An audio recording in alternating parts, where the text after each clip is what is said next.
Okay, so om die masjien te gebruik, gaan ek eers vir julle wys hoe om die dek op en af te lig. So jy gebruik net hierdie voetpedaal om hom op te lig en te sak. As jy die dek wil sak op die grond, as jy wil begin sny, trap jy hom. Dan is hier so 'n lewertjie wat jy optel en hy sak. As jy die dek wil oplig, kan jy hom net trap en hy sal self lok. Om te stel hoe hoog jy sny, sak jy jou dek. As jy sien, hy stop teen hierdie meganisme hierso, of hierdie arm hierso.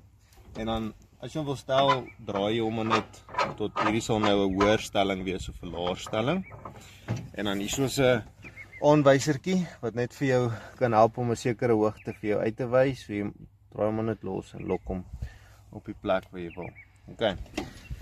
Dan, om die masjien te start, trek jy die choke uit, draai die sleutel, trek jy die choke terug, die begin.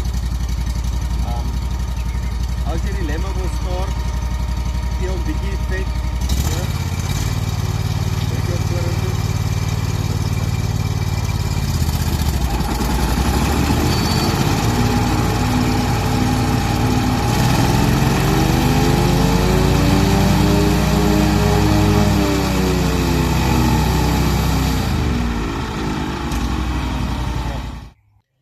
Okay, so dis belangrik om te weet dat elkeen van hierdie twee hefbome waarmee jy werk, beheer elkeen een van die agterwiele afsonderlik. So hierdie ene sal daai wiel vorentoe wees en agtertoe en dan hier's neutral. En dieselfde vir die ander kant. So as ek wil reguit draai, druk ek altyd gelyk. As ek wil draai, moenie die een vorentoe druk nie. Rem liewer met die een aan die kant waartoe jy wil draai. So ek sal nou vir julle dit demonstreer.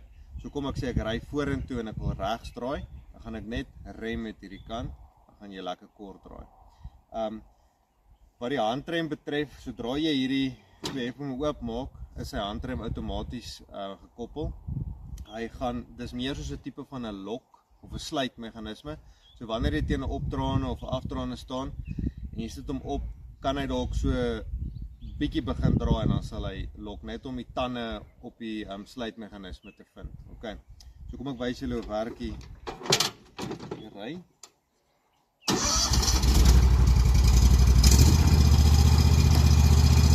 Draai vorentoe. Maar agtertoe gaan selfs storie. As ek wil draai, ry ek vorentoe. Ek ry net die kant.